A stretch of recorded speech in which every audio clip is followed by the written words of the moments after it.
Hi, my name is Reed Silverne. The name of the show is Fed Pride. The reason it's called Fed Pride is because I'm a federal worker and proud of it.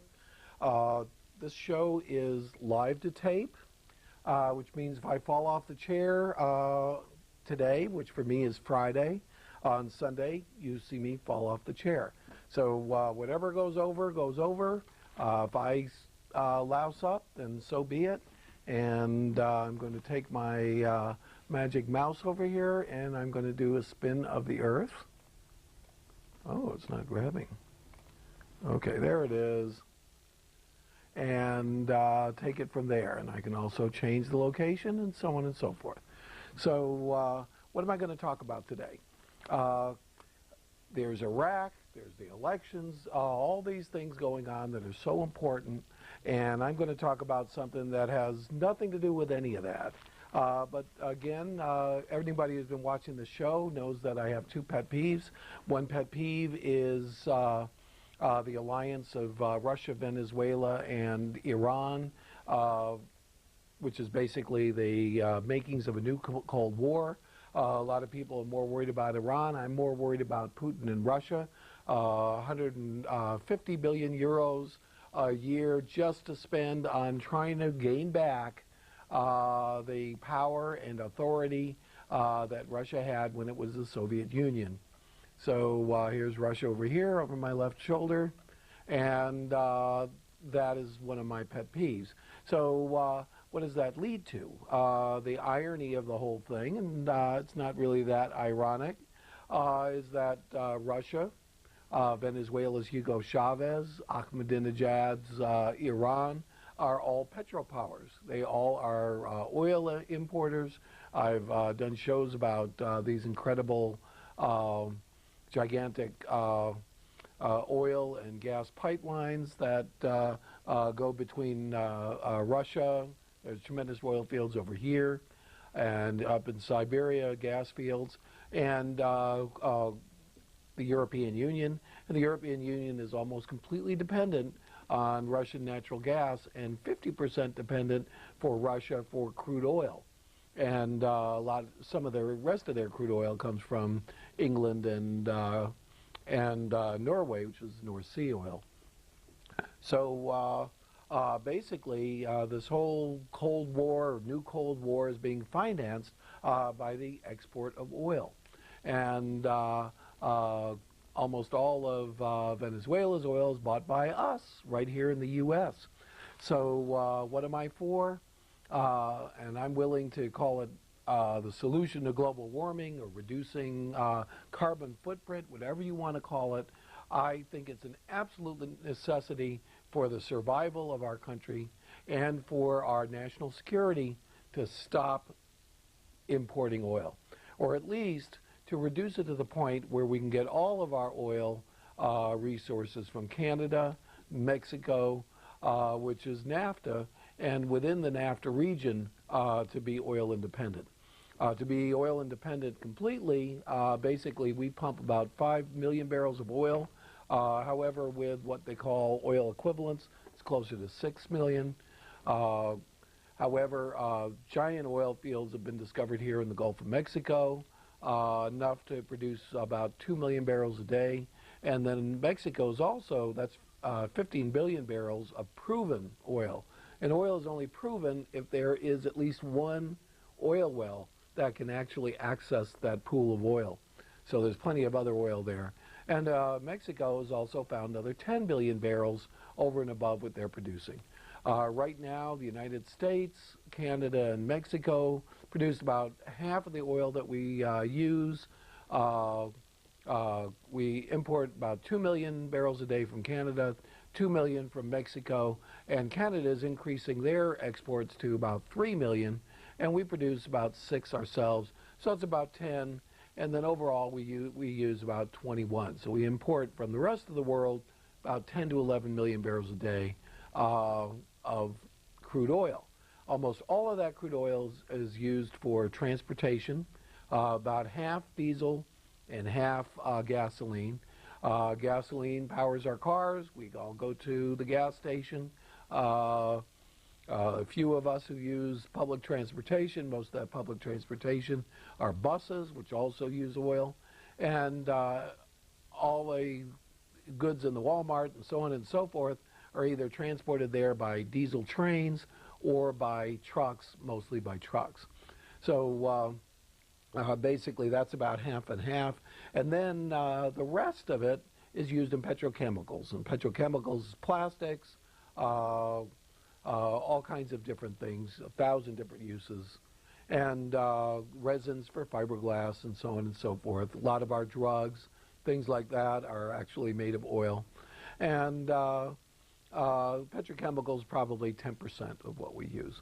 So if we can get a handle and we can reduce mileage and replace oil, internal combustion-driven engines with electric engines, we can actually reduce our imports of oil by a tremendous amount, and the technology is already there, and it can be done very, very quickly. However, we need the political will. We need a Manhattan Project of oil.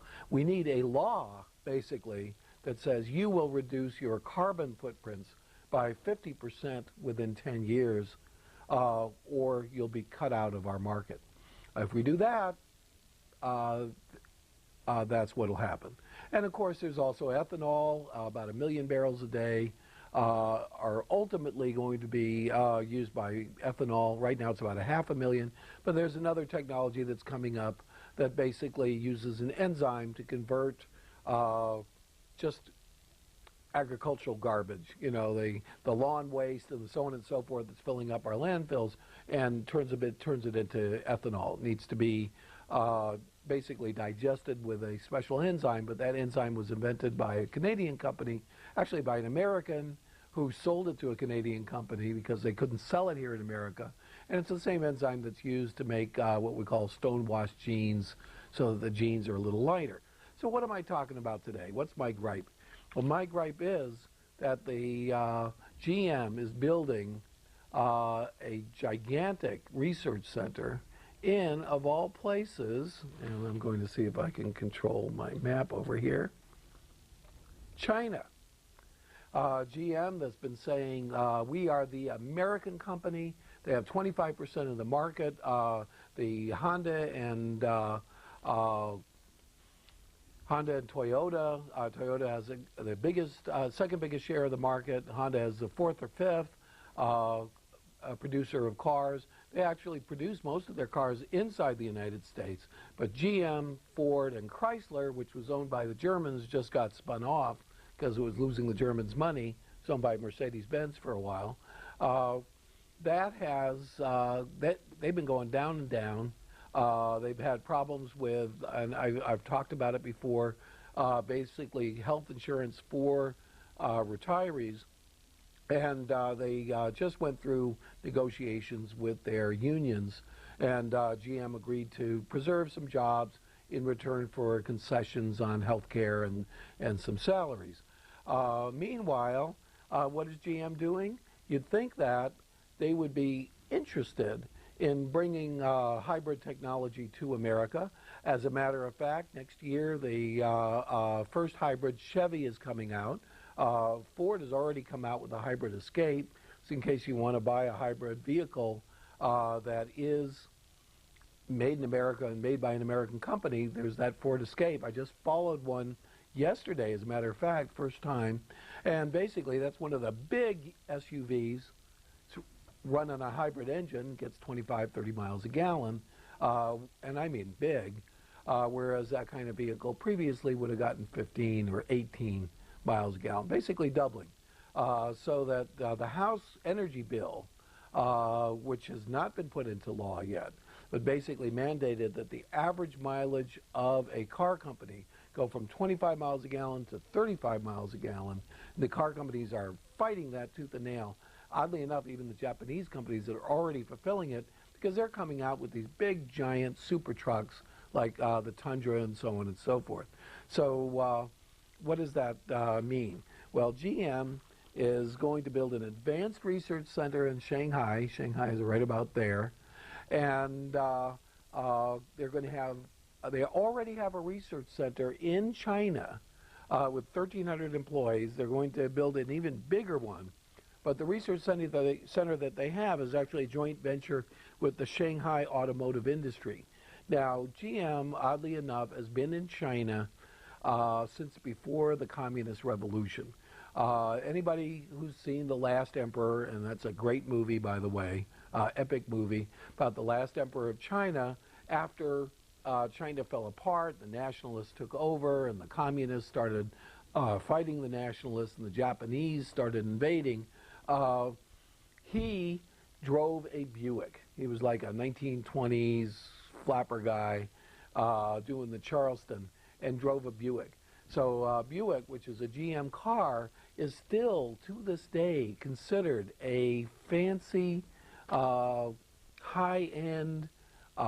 luxury vehicle in China.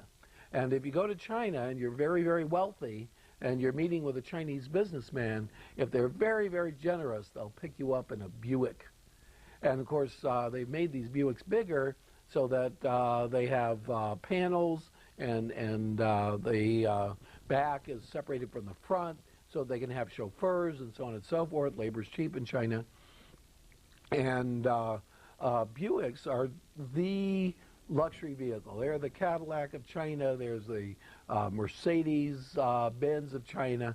And oddly enough, the second largest sales of motor vehicles in China, second largest seller, is GM. Now, GM is all over the world. For a while, they had a big plant in Spain. They still do. And the European sales were carrying the whole company. GM is all over Brazil. And in fact, one of the reasons that Brazil is independent of the world large oil companies and runs completely on ethanol is because the Brazilian government went to GM, said, if you want to keep on making cars here, you have to develop a technology that doesn't use oil, uses ethanol. And GM invented the flex fuel, and the flex fuels come out over here. But unfortunately, how many times do you go down to a gas station, you see an exclusively ethanol, or at least ethanol, I think it's called 85, which is 85% ethanol on the market. Basically, the oil companies will not allow the gas stations to run this. They will not carry it. They absolutely refuse. And unless the people come in and demand it, they're going to refuse. And basically, it's because, and I'm going to say this, I'm going to get out on a limb over here, but I've done it before, that the oil companies that are in this country are undermining our national security and are basically, at the bottom, unpatriotic. They don't support America. They don't want to support America. They want us to be dependent on our enemies. They want to ship cash to Iran, to Venezuela, and to Russia. And I'm going to be that blunt about it. And if everybody's that blunt about it, and especially if a politician picks it up, and I hope they do this year, the oil companies are going to get scared, and they're going to get more patriotic. Already, I see all these ads for BP and Chevron. We're going beyond petroleum. We're going beyond oil. We're going to get green and all this stuff. We're the good people of the oil and gas industry, and they are the good people of the oil and gas industry that are undermining our national security, that are basically shipping our money to our enemies who are buying and building weapons to kill us. And I'm that blunt about it, and I'm not going to back off on that because that is the bottom line. And the minute they stop, I'm going to pat them on the back and I'm going to support them. But as long as they are importing oil from our enemies, shipping cash to be used to kill our people in uniform and to undermine our national security, I am going to say that. I'm going to be against them. Fortunately, not too many people watch my show, and the ones that do don't care. Maybe a few do, so I haven't had a problem. But somebody's got to say this, and I don't think they are, but they will. And it's going to come into another issue that I have over here. and that is I have pointed out that oil is now selling, crude oil, at the highest price in history, $93 a barrel, which represents about $2.10, maybe a little above it, cents a gallon. Out of the $2.00 a gallon, I just passed a gas station today that was selling gas for $2.60. The margin between the crude price per gallon of gasoline and the price of the pump is 50 cents. 60 cents in some places, 70 cents in others, but here in Tucson it's actually 50 cents. What does this mean? This means that at least in our domestic industry, I'm going to switch over here and I'm going to bring America up on my screen. There we go. In America, in our domestic market, the margin is 50 cents. And there's an article over here that ExxonMobil has lost 10% of their profits in the last quarter compared to the previous year. And the previous year was a year that they had jacked up the price to $3.20 a barrel because a hurricane threatened to hit the Gulf Coast and didn't. The year before that was Katrina, and of course that did damage some infrastructure, but not that much. But last year was nothing. It was just a gouge where they just jacked up the price. At that point, at the worst of that point, gas was $3.25, and the sale price, the price of crude oil, not per barrel, but per gallon, was $1.75. They were selling it for $3.25, and in California it was $3.50 and $3.75. What is that? $1.50 margin. So all of a sudden, the oil companies that could barely make a profit, of course everybody knew that they made the biggest profit in history. Exxon alone made $40 billion, $10 billion a quarter, 10 and a half I think it was. Now, and they could barely make do at $1.50 margin, $1.50 out of $3.25. Now they are making do with a 50-cent margin. Why? My opinion, and I'm going to be blunt about it, because there's an election coming up. There's a energy bill that's gone through the House. There's a more pro-oil industry energy bill that's gone through the Senate. The Senate energy bill has no CAFE standard, no increase in the average mileage.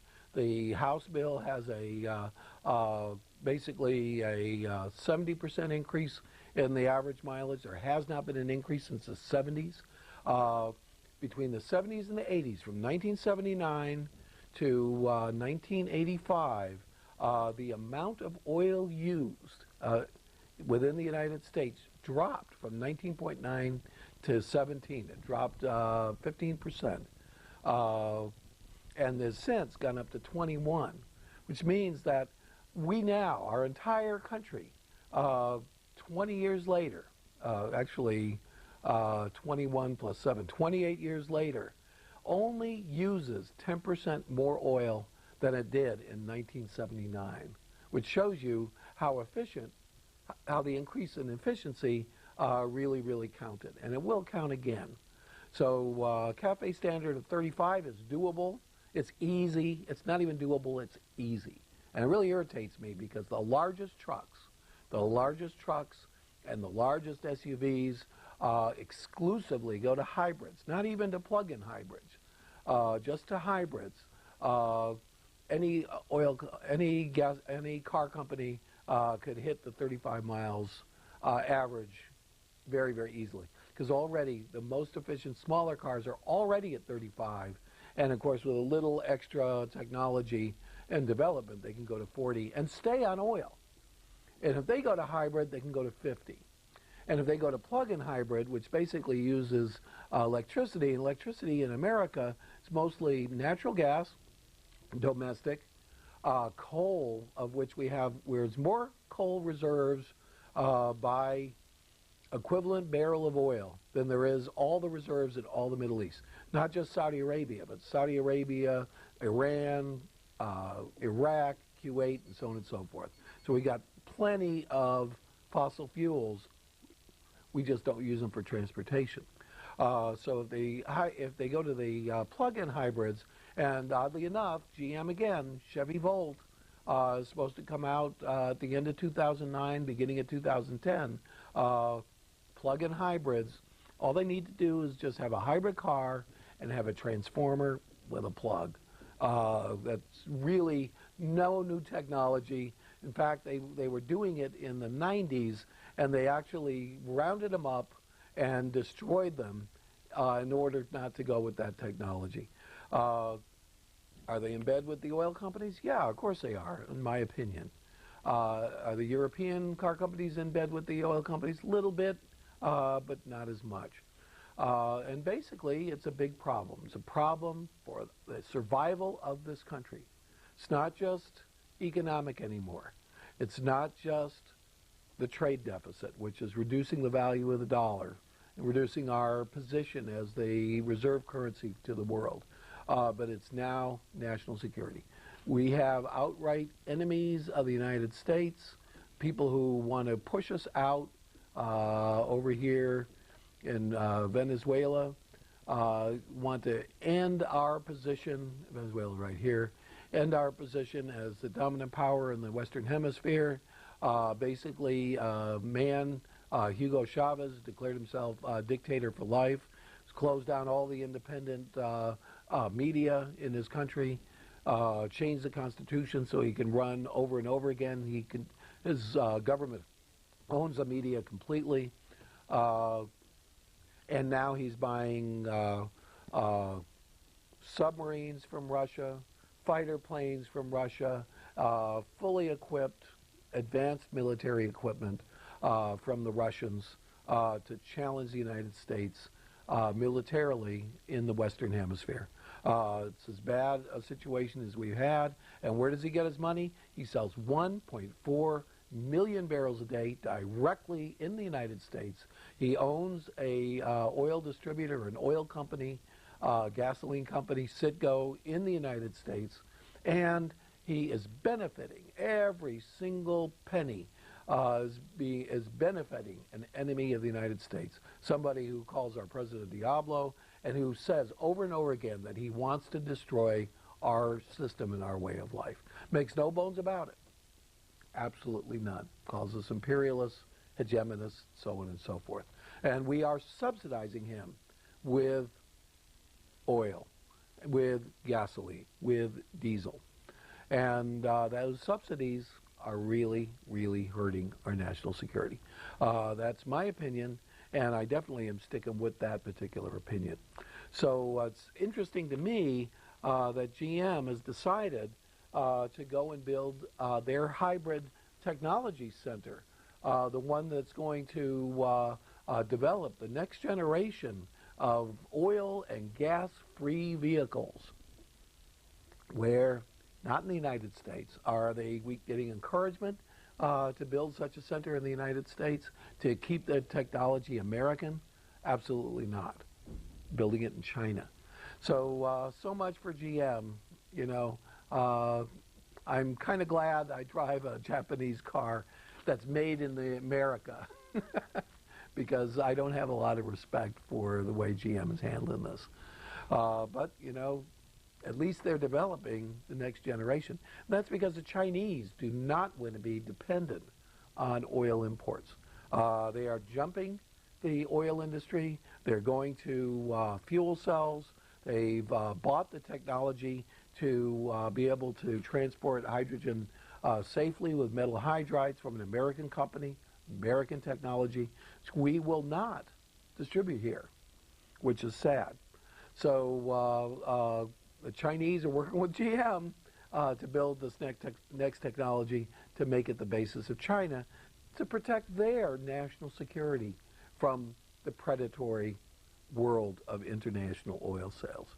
And I think that's a sad thing. I guess it's good that GM now has 1 million vehicles a year sold in China. But I don't think they need to do that. My name is Reed Silverne. The name of this show is Fed Pride. The reason it's called Fed Pride, because I'm a federal worker, proud of it.